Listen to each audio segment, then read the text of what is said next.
Many of your athletes playing high school and club soccer? Inside the Development Academy, they're not allowed to play high school soccer. We do offer a program for those that choose to play high school, called our CDA Premier program, and then within Cup and King's Hammer, they also have programs for those. So for those that choose to play high school soccer, we fully support them and provide an opportunity for them to do so. About how many kids does this particular level impact? So the Development Academy right now, from 7th grade through seniors, we're at, because we have 4 teams, it is about just under 70 players. Just under 70 and then next year players. it's expanding to 5 teams, so we'll be right around 85 to 90 players total. Is this the best of the best? It is. It is. We're very confident in that, and it's a privilege for us because we get kids that drive in, an hour and a half, 2 hours each way to practice just to be in this environment. Wow.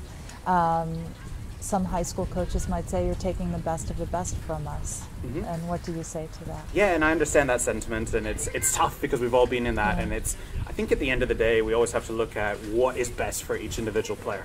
And you look at how are we going to help them get to their goals? Because at the end of the day, it's not about me, it's not about any coach, it's not about, any of us except for these girls out here. And for them to get pushed, obviously it's a new program, so change is hard, right? And obviously embracing that, and we've had some good dialogue with high school coaches, and some that have recommended their players to do our program, and we're excited as it becomes more of the norm for these players to be able to embrace it, and the city truly embrace them. Are there enough players to field your teams and high school teams? Absolutely, absolutely, and high school is a great experience for so many players. And obviously at Cup and KHA, before the Development Academy was around, our players played inside that environment, and have been successful. And it's one of those where that brings their community together. And obviously there's so many clubs. Cincinnati is such a hotbed of talent, especially on the women's side. And there's so many good players that there's, you look at Beaver Creek, that was the Division I state champion from Dayton, which is just north of here. Phenomenal accomplishment, lots of great players, and they went on to be really successful. So, do club coaches outside of DA ever tell high school players, we'd prefer you don't play high school and just play for us?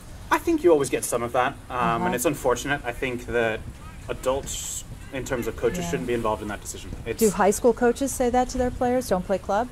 We have got that feedback before, but it's I think it's a little bit of a learning process for everybody because so much of this is new, like I said. So it's a different entity, and we don't want people to feel like I'm losing a player to the Development Academy. It's I've done a great job of developing this player and help them transition to that next level, which is what we're really looking to do. This is a program for the entire city of Cincinnati and anyone that's surrounding that wants to be a part of it and has obviously the talent and ability. So for us, that's the ultimate goal. And there'll always be bumps in the road, and for us though, if a kid wants to play high school, that's absolutely their decision, and we'll fully endorse them. Does your mere existence mean high schools have to work harder to retain players? I think that comes back to ultimately what's their goal, right? Is it about just the program? Is it about the individual player? And that answers the question for them. There's a lot of great coaches in high school that encourage their players to make the decision for them. And that's those guys do a great job. And like we said, if they want to play high school, that's ultimately their decision, and that's fine. Do you think that one thing that I've heard is that the growth of club sports could erode high school sports traditions? True or false? I think that it depends how you define the traditions, right? Yeah. In terms of when you think of high school sport, you think of the community and you think of playing in front of your classmates and things like that. And I think you see that now in club sports because, like a couple of the girls said, this has become such a community for them. And for our seniors, we had a senior day, so we try to bring a lot of the elements and traditions from high school into play for them.